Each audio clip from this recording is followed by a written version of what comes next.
안녕하세요. 경기도에 살고 있는 58세 여성입니다. 저는 친척분의 소개로 남편을 만나 22살의 이른 나이에 결혼하게 되었어요. 그 전까지 남자를 사귄다는 상상도 하지 못하고 있었죠. 집안 어른들의 말에 이끌려 얼떨결에 결혼을 하게 되니까 마음고생이 심했습니다. 남편을 허망하게 떠나보내고 눈물로 시집살이를 보내야 했거든요. 하지만 시어머니보다 더 상처를 준 건 아들이었습니다. 피눈물로 키운 아들이 돈에 눈이 멀어서 제 등에 칼을 꽂을 줄은 몰랐으니까요. 아무래도 제가 아들을 잘못 키웠나 봅니다. 결혼을 성급하게 결정해서 배 아파 낳은 자식이 배신을 한 것 같습니다. 저한테 결혼은 도피처였습니다. 조금이라도 여유있게 살고 싶지 않냐는 엄마 말을 듣고 결혼을 한 건데 오히려 더 큰 고통을 겪게 됐네요. 저희 집이 아주 가난했거든요. 아버지는 공사장에서 막노동을 하셨고 엄마는 파출부 일을 하면서 어렵게 생활을 꾸려나가셨습니다. 아버지는 특별한 기술이 없는 잡부였고 공사가 끝나면 다른 공사가 생길 때까지 한 달 넘게 백수로 지내실 때도 있었습니다. 아버지 수입이 들쭉날쭉하다 보니 엄마까지 나서서 돈을 벌어야 겨우 입에 풀칠할 수 있었습니다. 설상가상으로 제가 중학생이 될 무렵 아버지가 공사장 계단에서 미끄러져 낙상사고를 당하셨습니다. 그때 허리를 크게 다치는 바람에 집에 누워만 있는 처지가 되었죠. 엄마는 하루도 쉬지 않고 파출부 일을 다니셨지만 날마다 끼니를 어떻게 때워야 할지 걱정하셨습니다. 모자란 돈을 어떻게 메꿔야 할지 혼자 끙끙 앓으면서 고민하시는 모습을 많이 보여주셨죠. 그래서 저는 또래들보다 일찍 철이 들었습니다. 고등학교 다닐 때 엄마 몰래 식당 일을 하면서 용돈을 벌 정도였습니다. 학교에 내야 할 돈도 제가 벌어서 해결하며 어떻게든 가난에서 벗어나려고 노력했죠. 엄마도 뒤늦게 제가 알바를 하고 있다는 사실을 알고 야단을 치셨어요. 너 알바한다는 게 사실이야? 왜 학생이 공부는 안 하고 쓸데없는 짓 해? 내가 지금 꾹 참고 일하는 것도 너 하나 잘 키워보려고 그러는 거야. 그런데 네가 엄마처럼 일하고 있으면 어떡하니? 지금 당장 생활비도 없는데 어떡해. 내일 굶어야 하는 마당에 공부는 해서 뭐해? 어차피 대학 갈 생각도 없어. 지금부터 돈 벌어서 엄마 돕고 싶단 말이야. 그냥 아무 걱정하지 말고 공부만 하라니까 왜. 엄마는 아무 걱정하지 말고 공부만 하라고 하시면서 울컥하시더라고요. 제가 벌지 않으면 대책이 없다는 걸 알고 계셨던 거죠. 결국 엄마도 한참을 우시더니 같이 이겨내자고 하셨습니다. 미안하다 미정아. 엄마가 파출부 일을 늘려볼게. 잠깐만 도와주라. 다음 달부터는 돈 걱정 없이 공부만 하게 해줄게. 당연히 저는 엄마 말을 믿지 않았죠. 제가 일하는 게 더 낫지 어떻게 엄마가 일을 더 늘리겠어요. 게다가 공부하더라도 소용없다는 생각이 들었어요. 아버지 약값으로 한 달에 수십만 원이 들어가는 마당에 제게 대학은 사치였거든요. 일자리를 늘려 몸이 더 안 좋아지셔서 그런지 엄마는 금세 몸살이 나고 마셨죠. 엄마가 처음으로 휴가를 내고 집에 누워서는 시름시름 앓더니 눈물을 흘리셨어요. 그래서 제가 엄마 눈물을 닦아주면서 위로해 주었습니다. 엄마, 왜 울어? 힘들어서 그래? 나도 일하고 있잖아. 무리하지 말고 하던 일만 하자. 어떻게 너한테 일을 시켜? 엄마가 어떻게든 돈 벌어보려고 했는데 학생이 공부를 해야 하는데. 엄마가 끝내 말을 잇지 못하셨어요. 그 뒤로 저보고 일을 그만두라고 말하지 못하고 술만 취하면 미안하다고 하셨죠. 하지만 제가 일을 한 뒤로 생활비 걱정이 조금 덜어져서 오히려 살만했어요. 3개월, 6개월, 1년이 지나니 일도 쉬워져서 오히려 학교 공부보다 식당 일이 좋아졌는데요. 사장님도 절 좋게 봐주셨는지 저한테 졸업 후에 뭘 할 거냐고 물으시더라고요. 미정아, 몇 개월 뒤면 졸업하겠네. 식당 그만두고 취직할 거지?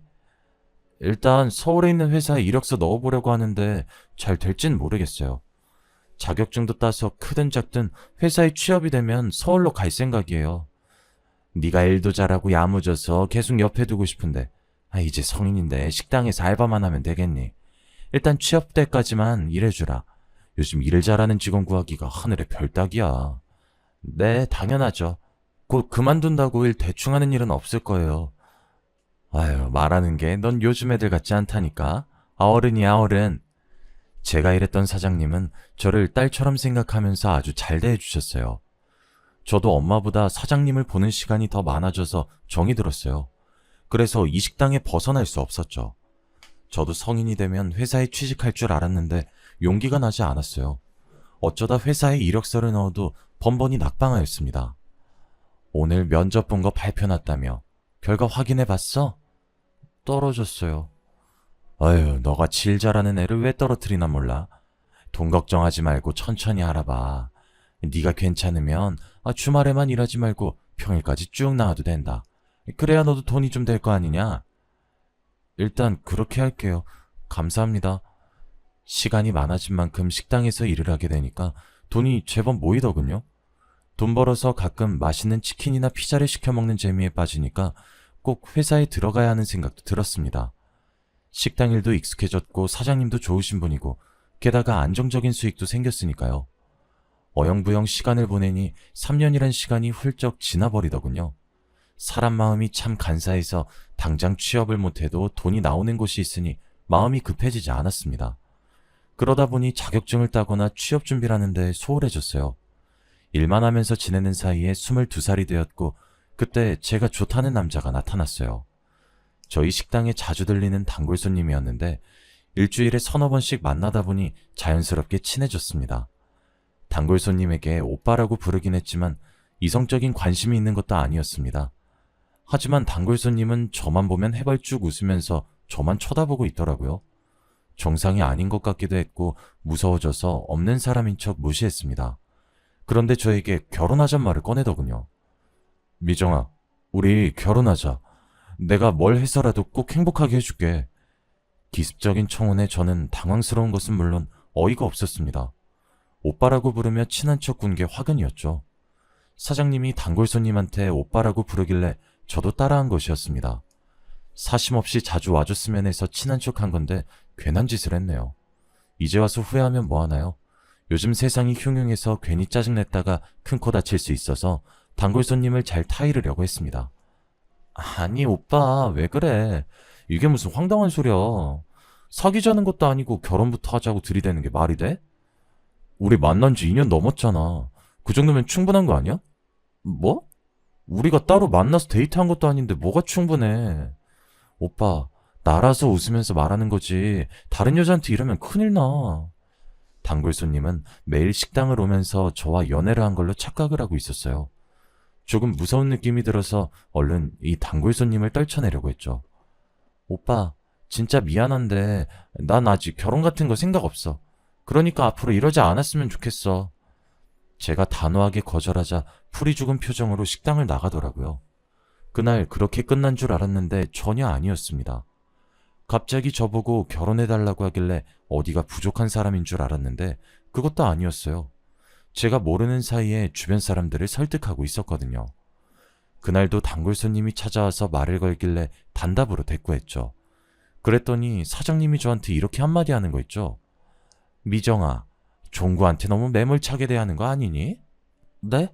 제가요? 사장님도 아시잖아요. 종구 오빠가 계속 찾아와서 결혼해달라고 하는 거. 저 곧 서울 가는데 그러면 곤란해요. 제가 가지도 않을 서울 핑계를 댔지만 소용없었어요. 사장님이 버럭 소리치면서 제 거짓말을 지적하시더라고요. 서울은 무슨? 너 갈 생각도 없잖아. 취직 준비한다는 애가 몇 년 동안 붙은 회사도 없으면서 무슨? 네? 지금 취직 준비하고 있어요. 조금만 더 하면 되는데. 종구가 인물도 저만 하면 괜찮은 편이고 성실하고 착하잖아. 게다가 집에 돈도 많다더라. 사장님이 귓속말로 식당 앞에 있는 건물이 종구네 거라고 하시면서 몇 번만 만나보라고 부추겼어요. 어느 날은 집에 갔더니 엄마가 저를 부르더니 사장님한테 그 오빠에 대해 들었다고 하시더라고요. 너 좋다고 쫓아다니는 남자가 있다며? 사장님한테 들었어? 그 사람 때문에 미치겠어. 완전 스토커 같다니까? 남자들이 원래 그러잖아. 너 좋아서 적극적으로 대시한 건데 스토커라고 하면 안 되지. 엄마가 그 사람이 하는지 못 봐서 그래. 그 사람 말도 꺼내지 마. 그래도 식당 앞에 건물 가지고 있다면서? 그런 사람이면 한 번쯤은 만나봐도 되겠다 싶어서 물어본 거야. 엄마, 내가 무슨 연애야. 돈 벌 시간도 부족하구만. 그래, 네가 그렇다니까 어쩔 수 없지만 엄마가 결혼하라는 것도 아니고 한번 만나보라고 얘기해본 거였어. 저는 그 뒤로 대꾸도 하지 않았지만 엄마는 내심 아쉬운 모양이었죠.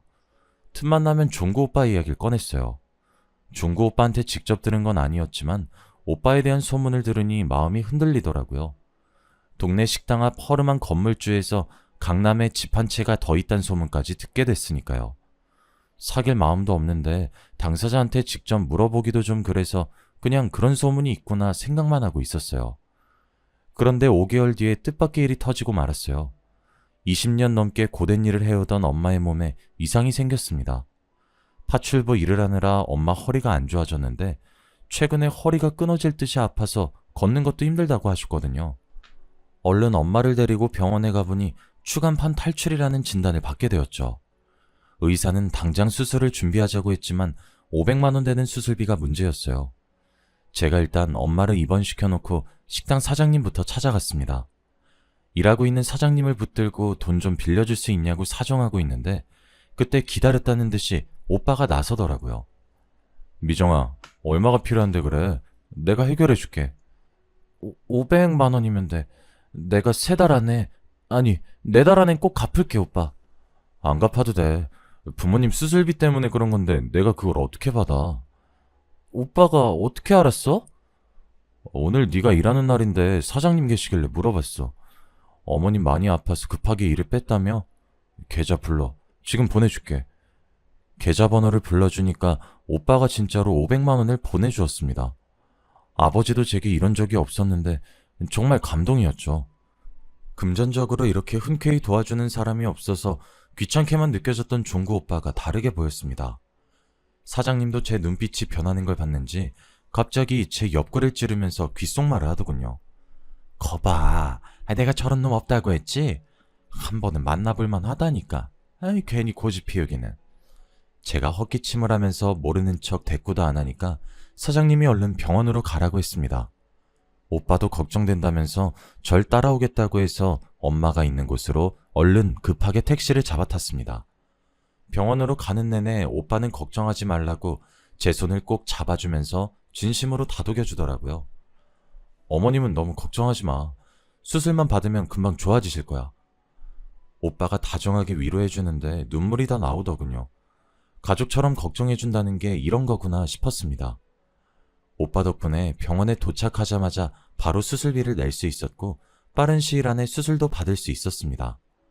엄마의 수술 날짜를 기다리고 엄마가 수술 받는 동안 오빠가 옆에 있어주니까 오빠를 진지하게 만나보고 싶다는 생각이 들었습니다. 어차피 이제 취업은 거의 포기한 상태였고 식당에서 평생 일해봐야 이 가난에서 못 벗어날 것 같았거든요. 또 어차피 할 결혼이라면 종구 오빠 같은 사람과 하고 싶었습니다. 그래서 오빠와 8개월 정도 만났다가 정말로 시집까지 가게 되었죠. 그런데 막상 결혼식을 올려보니 오빠가 건물주란 소문은 사실이 아니었습니다. 시댁은 저희 집보단 형편이 나았지만 그렇다고 넉넉하진 않더라고요. 시아버지는 10년 전에 세상을 떠나셨고 시어머니는 남편의 뒷바라지를 위해서 시장에서 채소와 과일을 파는 노점상을 하셨어요. 학교를 마친 남편은 공장에 들어가서 일을 했고 5년 뒤에 작업반장이 되었죠. 남편은 시어머니에게 나이도 드셨으니 노점상을 그만두라고 말렸지만 시어머니는 듣지 않으셨습니다. 사지육신 멀쩡한데 집에서 놀면 뭐하냐? 사람은 움직일 수 있을 때 움직여야 돼. 시어머니는 평생 일만 하면서 부지런히 살아오셔서 그런지 제가 집안일만 하는 꼴을 못 보셨어요. 제게 시장에 나와서 노점상 일을 도우라고 하셨죠. 결혼 전엔 식당만 일만 해봤다며? 시집 온다고 그만뒀단 말은 들었다. 집에서 놀 생각하지 말고 나 따라와서 장사일부터 배워봐라. 그때부터 시어머니 밑에서 노점 일을 하게 되었어요. 시어머니는 늘 제게 엄격하셨고 아주 혹독한 시집살이를 시키셨어요. 장사일이 서툴러서 물건을 잘못 받아오거나 계산이 틀리면 벼락같이 호통을 치셨고 장사를 마치고 집에 와도 집안일을 전부 제게 맡기고 조금도 도와주지 않으셨어요. 도와주긴커녕 사소한 것도 꼬투리를 잡아서 구박을 했습니다. 장사하느라 몸살 났다고? 터 늙은 노인데도 멀쩡한데 무슨 몸살? 얼른 일어나서 저기 쌓여있는 빨래부터 어떻게 해봐라. 이렇게 게을러 빠져서 어디다 쓰겠어? 밖에서는 장사를 하느라 힘들고 집에서는 시어머니 눈치 보느라 잠시도 쉬지 못했습니다. 거기에 애까지 들어서 더 힘들어졌죠. 종구한테 들었다. 애 생겼다며? 애 가졌다고 시장에 안 나올 생각은 하지 마라. 시어머니는 임신해서 몸이 무거운 제 사정을 전혀 봐주지 않으셨어요. 정말 거짓말 하나 안 보태고 애가 나오기 직전까지 장사를 해야 했죠. 자칫했으면 시장 바닥에서 애를 낳을 뻔했습니다. 과일을 팔다가 진통이 와서 소리소리를 질렀어요. 시어머니께서 절 부축해주지도 못해서 조금만 참아보라고 난리를 피우길래 옆 가게 아저씨 이름만 목이 터져라 불렀습니다. 정말 떡가게집 아저씨가 아니었으면 병원에 가지 못했을 거예요. 정신을 차려보니 간호사가 제품에 아들을 안겨주더군요. 시어머니께서는 첫째가 아들이라고 좋아하셨습니다. 저를 대하는 태도가 조금은 달라지셔서 다행이었죠. 애 낳느라 고생했다. 몇 달은 집에서 쉬면서 애를 돌보거라. 장사는 내가 알아서 하마. 네? 정말 집에서 쉬어도 되나요? 그래, 나 혼자 장사하기 힘드니까 얼른 몸 추스를 생각부터 해라. 시어머니는 처음으로 집에서 쉬게 해주었습니다. 뜻밖의 말에 눈물이 나올 정도로 고마웠지만 시어머니는 다른 속셈이 있었습니다. 아들이 100일을 넘기고 저도 체력이 회복되자 시어머니께서 장사를 제게 맡기고 싶다고 하시더군요. 나도 나이가 드니 노점 일이 지친다. 애는 내가 봐줄 테니 노점은 이제부터 네가 알아서 해라. 나도 며느리 덕 좀 보자. 네? 어머님, 저 아직도 산후통이 있어서 손발 시리고 어깨도 아파요. 무거운 것도 못 들 것 같은데 제가 어떻게 혼자서 노점을 보겠어요? 나는 뭐 안 아픈 줄 아니? 너만 해놨어? 나도 우리 종구 나와서 몸 많이 망가졌다. 성한 데가 없었는데 돈 벌려고 참았어. 너도 애 키우려면 엄살 피우지 말고 장사 시작해. 어머님, 저 나이 어리다고 이러시는 거죠? 저도 알 거 다 알아요. 산후조리도 제대로 안 해주시고 이렇게 다짜고짜 밖으로 내몰면 어떡해요. 어머님 일 나가신 동안 하루 종일 우는 애 안아주느라 손목이랑 어깨가 다 나간 것 같은데. 제가 눈물로 호소해도 시어머니에겐 먹히지 않았어요. 기어코 아들 낳은 지 얼마 안 된 며느리를 밖으로 내몰고 자기는 집에서 쉬겠다는 겁니다. 기가 막혔지만 그래도 아들을 봐주겠다고 하니 다행이었어요. 그렇지 않으면 젖먹이 아들을 업고 장사를 해야 했으니까요. 마음속은 썩어 문드러질 것 같았지만 긍정적으로 생각하려고 노력했죠.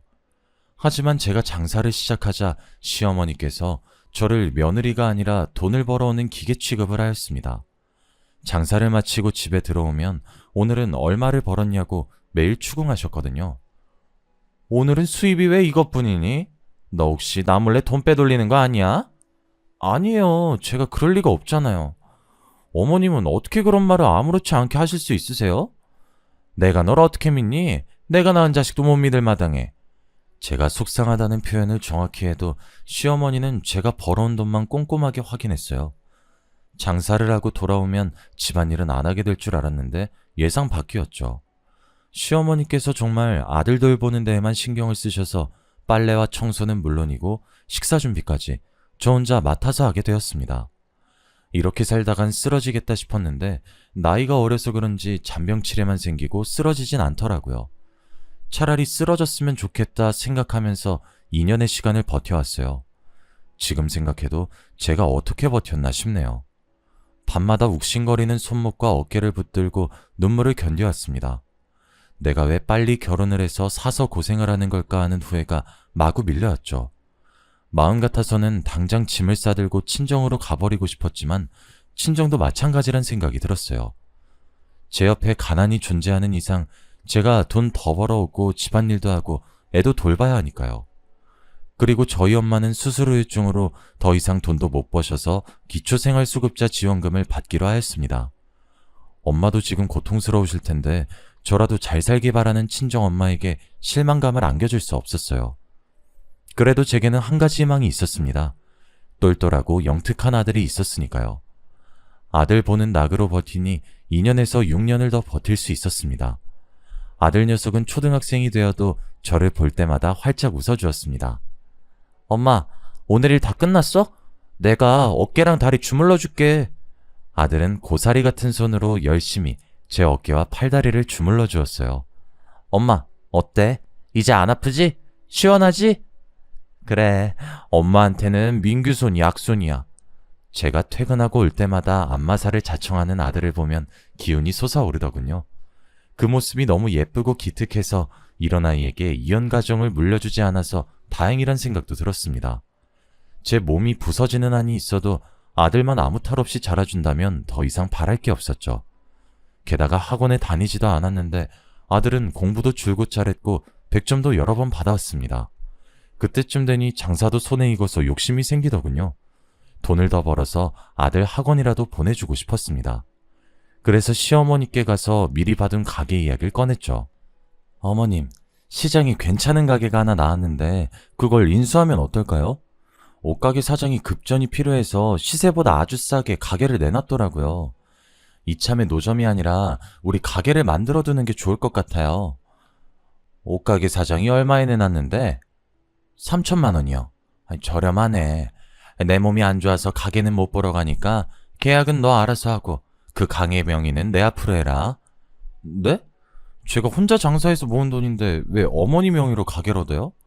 너한테 장사를 가르친 게 누구냐? 기껏 시장판에서 밥 벌어먹도록 만들어줬더니 이젠 가게까지 차지하겠다는 거냐? 그럴 작정이면 가게고 뭐고 다 없던 걸로 하자. 8년 동안 일한 게 다 어머님 품으로 들어간다니 너무 억울하고 분했어요. 시어머니의 명의로 가게를 사기 싫다고 계속해서 노점상으로 일할 순 없는 노릇이었어요. 돈은 시어머니가 가지고 있으니 어쩔 수 없이 시어머니 앞으로 가게를 인수했습니다. 그래도 노점이 아니라 마음이 놓이더군요. 신고받고 출동한 경찰을 피해 자리를 옮기거나 다른 노점상들이랑 실랑이를 벌이지 않아도 됐어요. 이리저리 옮길 필요도 없으니 단골도 생기고 장사도 전보다 잘 되었어요. 이제야말로 한시름 놓았다고 생각했는데 사람 일은 참 알 수가 없습니다. 느닷없이 공장에서 일하던 남편이 사고를 당해서 크게 다치고 만 겁니다.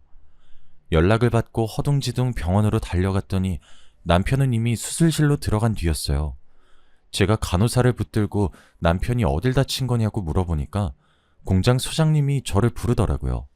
소장 말로는 무거운 기계를 크레인으로 옮기다가 갑자기 정전이 돼서 공중에서 기계가 떨어졌다고 합니다. 남편이 그 밑에 깔리고 말았는데 그 소리를 듣자마자 다리가 후들후들 떨렸습니다. 제가 주저앉아서 수술실 문만 바라보고 있으니까 몇 시간 뒤에 의사가 수술을 마치고 나왔습니다. 선생님, 저희 남편 괜찮나요? 살아있긴 하는 거죠? 환자분이 너무 심하게 다치셨어요. 출혈도 많았고 회복을 낙관할 수 없는 위험한 상태입니다. 그 말을 듣고 설마 했습니다. 이대로 혼자 남겨지는 건가 싶었지만 끝까지 포기하지 않았어요. 남편이 중환자실로 옮겨졌지만 이틀 동안 의식을 회복하지 못했죠. 그 시간 동안 정말 속이 타들어갔습니다. 그러다 남편이 기적처럼 의식을 되찾고 눈을 떴습니다. 여보, 정신이 들어? 나야 나, 당신, 나 알아보겠어? 다행히 저를 알아본 남편은 저보고 가까이 다가오라는 손짓을 보냈습니다. 그리곤 제게 깜짝 놀랄 말을 전해주더군요. 보험이 있어. 엄마도 몰라. 당신이 처리해줘. 보험? 갑자기 무슨 보험? 지금 무슨 말을 하는 거야? 남편은 10년 전에 생명보험을 들어놨다고 했습니다. 결혼을 하고 애를 가지자 남편은 혹시나 하는 마음에 지인의 소개로 생명보험에 가입을 해두었다고 해요. 그 사실을 저와 시어머니에게 비밀로 했고 수혜자는 시어머니가 아니라 바로 저라고 이야기해 주었습니다. 거기까지 말해주던 남편이 의식을 잃더니 그대로 눈을 감고 말았죠. 그제야 의사와 간호사들이 와 응급처치를 해주었지만 남편의 심장이 다시 뛴 건 아주 잠시였습니다. 일주일 동안 혼수 상태에 빠져 있다가 세상을 떠나고 말았거든요. 남편 장례를 치러준 뒤 보험회사에 보험금 수령을 신청했습니다. 남편이 든 보험은 다른 보장은 전혀 없고 사망보상만 되는 거라서 3억이란 거액을 받게 되었어요. 하지만 시어머니가 보험금을 탄 사실을 모를 리가 없었죠. 장례를 치르다 어디서 보험 이야기를 듣고 왔는지 제게 남편의 사망보험금을 내놓으라고 다그쳤어요. 너 보험금 3억이나 탔다며? 이런 고약한 년을 봤나? 우리 아들 목숨값을 가로채려고 들어? 당장 내놔? 절대 안 돼요. 이 돈은 제 것도 아니고 어머님 것도 아니에요. 그럼 누구 거란 말이냐? 어머님 손자 민규 몫이에요. 웃기고 있네. 민규 핑계대면서 그 돈 네가 독차지하는 속셈 모를 줄 알아? 어머님이 어떻게 생각하시는 그 돈만은 절대 드릴 수 없으니 그렇게 아세요. 자꾸 돈 타령하시면 저도 못 참아요. 민규 데리고 이 집에서 나가버릴 거예요? 거듭대는 시어머니의 등살을 견디지 못하고 저는 마지막 방법을 썼습니다. 곧 팔순을 바라보는 시어머니는 체력도 많이 떨어지셨고 당뇨와 고혈압 같은 지병도 있으셔서 제 도움이 없이는 식사조차 챙기기 어려우셨습니다. 제가 자꾸 돈을 내놓으라고 보채면 나가버리겠다고 소리를 지르자 시어머니도 당황하셨는지 입을 닫았죠. 남편을 떠나보낸 뒤에 저는 전보다 더 악착같이 장사를 하면서 돈을 모았습니다. 그런데 아들이 중학생이 되던 해 뜻하지 않은 불행이 또 저를 찾아오고 말았습니다. 시어머니가 치매 진단을 받은 거예요. 매사에 저를 못마땅하게 생각하고 구박만 하던 시어머니였지만 정신이 오락가락하는 모습을 보니 친정엄마가 생각이 들더군요. 기초생활수급자 신세가 된 저희 엄마도 못 모시고 있는데 치매 환자가 된 시어머니를 모실 형편은 더더욱 못됐습니다. 가게에서 장사를 해야 하는 상황이라 어쩔 수 없이 요양원에서 지내시게 했어요. 어머니의 상태는 계속 나빠졌고 나중에는 저와 손자도 못 알아보는 지경에 이르렀죠. 그런데도 희한한 건 돈에 대한 집착은 사라지지 않으셨어요. 요양원의 간호사들과 간병인 말에 따르면 시어머니는 뭐에 홀린 사람처럼 하루 종일 요양원을 뒤지고 다닌다고 했습니다. 아마 제가 숨겨둔 돈을 찾으려고 했던 것 같아요. 그러다가 6개월 뒤 당뇨합병증으로 다리를 절단하게 되셨고 그때부터 꼼짝 못하고 누워만 지내다가 세상을 떠나고 마셨죠. 마음 불편하게 했던 시어머니가 돌아가시니 이제는 아들이 문제였습니다. 중학생 때까지만 해도 착하게 잘 자라줬던 아들이 고등학생이 되자 질이 좋지 않은 애들과 어울리기 시작했습니다. 공부는 뒷전으로 미루고 저 몰래 술과 담배까지 하더군요. 방학이 되면 친구 집에서 지낸다고 하면서 며칠씩 집에 들어오지 않은 날도 있었습니다. 제가 걱정이 돼서 잔소리를 하면 아들은 전과는 다르게 짜증을 내면서 집을 나가버렸어요. 집에 와도 제가 말을 걸면 인상 붙었었고 자기 방에 들어가면 방문을 잠그고 나오지 않았으니까요. 저는 어긋나가는 아들 때문에 마음을 졸이면서 살았는데 1년 뒤에 충격적인 일이 터지고 말았습니다. 아들이 훔친 오토바이를 타고 도망가다가 경찰에게 잡힌 겁니다. 제가 경찰서에 가니 아들의 절도는 이번이 처음이 아니라고 했습니다. 경찰한테만 안 걸린 거지 지갑이나 핸드폰은 물론 노트북도 훔친 적이 있다고 하더군요. 정말 이제 하늘이 무너질 것 같아서 아들을 붙잡고 눈물만 흘리고 있었습니다. 민규야, 어쩌려고 그래? 엄마 죽는 걸 보고 싶어? 제발 정신 좀 차려. 아, 진짜. 이번엔 재수가 없어서 걸린 거라고. 아들은 제가 알던 예전에 착하고 얌전하던 아들이 아니었어요. 경찰서에서 오랜만에 아들을 마주하고 있으니 수틀리면 주먹을 휘두르거나 욕을 하는 건달처럼 보이더군요. 제가 무릎 꿇다시피 오토바이를 빼앗긴 피해자한테 사죄해서 합의를 볼 수 있었지만 아들은 달라지지 않았습니다. 그 뒤로도 돈이 필요하면 남의 물건에 손을 댔으니까요. 결국 아들은 학교에서도 애들 돈을 훔치다 걸려서 주먹 다짐을 했습니다. 덩치가 크고 힘이 셌던 아들이 일방적으로 내려쳐서 아들은 학교에서도 퇴학 처분을 받았죠. 게다가 절도 혐의와 폭행죄로 소년원까지 가게 되었습니다. 1년간 소년원에서 보호감호 처분을 받고 돌아온 아들은 건달처럼 보이는 것이 아니라 완전히 건달이 되어서 돌아왔습니다. 엄마, 나 서울 가서 지내려고. 갑자기 서울은 왜? 소년원에서 친해진 애가 있는데 서울에서 같이 사업하재. 나는 몸만 오라고 했으니까 신경 쓰지 마. 서울은 안 돼. 너무 멀잖아. 그냥 엄마 집에서 같이 살자. 어? 내가 새 출발하겠다는데 왜 그래? 여기서 지내봤자 맨날 돈 없다는 이야기만 듣는데 내가 왜 여기 있어야 하냐고. 아들이 우리 집 가난한 게 지긋지긋하다고 소리를 지르는데 서울에 가지 말라고 말릴 수 없었습니다. 그래서 가서 사고만 치지 말라고 당부하고 보내주었죠. 서울로 간 아들은 한 달이나 두 달에 한 번씩 돈이 떨어지면 저를 찾아와서 손을 벌렸습니다. 남들이 들으면 안 그래도 버릇없는 놈 버릇없게 키운다고 뭐라 할지 몰라도 전처럼 물건을 훔치다가 걸린 것보다 훨씬 나았습니다. 다만 아쉬운 건 아들이 따뜻한 집밥 한 그릇 먹지 않고 가버린다는 것이었습니다. 제가 뭐라도 먹여서 보내려고 하면 인상 찌푸리기 바빴죠. 아, 됐어. 밥은 무슨 놈의 밥이야. 바빠서 빨리 가봐야 돼. 밥 한 그릇 먹고 갈 시간도 없다는 게 말이 돼? 국 씻기 전에 한술 뜨고 가. 제가 밥 한 숟가락을 떠서 맛이라도 보라며 내미니까 아들이 성질을 부리면서 상을 엎어버리더군요. 엄마가 언제 이렇게 챙겨줬다고 그래? 이제 와서 착한 척 하지 마. 짜증나니까. 제가 장사를 하느라 밥도 제대로 못 차려주고 학교 생활은 잘하는지 친구들은 누가 있는지 살펴봐주지 않은 게 컸나 봅니다. 아들을 잘못 키운 제 탓이죠. 이제 와서 뭘 어떻게 할 순 없었습니다. 저희 민규가 30이 넘을 때까지 돈이 떨어지면 저를 찾아오는 일이 반복됐어요. 그러다 아들이 느닷없이 들이닥쳐서 다급하게 돈을 내놓으라고 했어요. 엄마, 나 300만 원만 주면 안 돼? 아니면 100만 원이라도, 어? 대체 무슨 일이야? 뭐 때문에 300만 원이 필요한지 말해줘야 주지. 그게 경마하다가 돈을 조금 날렸어. 머뭇거리던 아들이 경마와 다른 도박에 손을 댔다가 1억 정도 빚을 졌다고 하더군요. 저는 아들이 언젠간 사고칠 것 같아서 가진 현금을 모두 다 소진한 상태였습니다. 대신 그 돈으로 집 한 채를 사뒀죠. 3억이라는 목숨값을 허투루 쓰고 싶지 않아서 오랫동안 생각해 놓은 계획이었습니다. 엄마가 집을 사느라 돈이 없어. 그 집 나한테 주면 되잖아. 어차피 나 주려고 사놓은 거 아니야?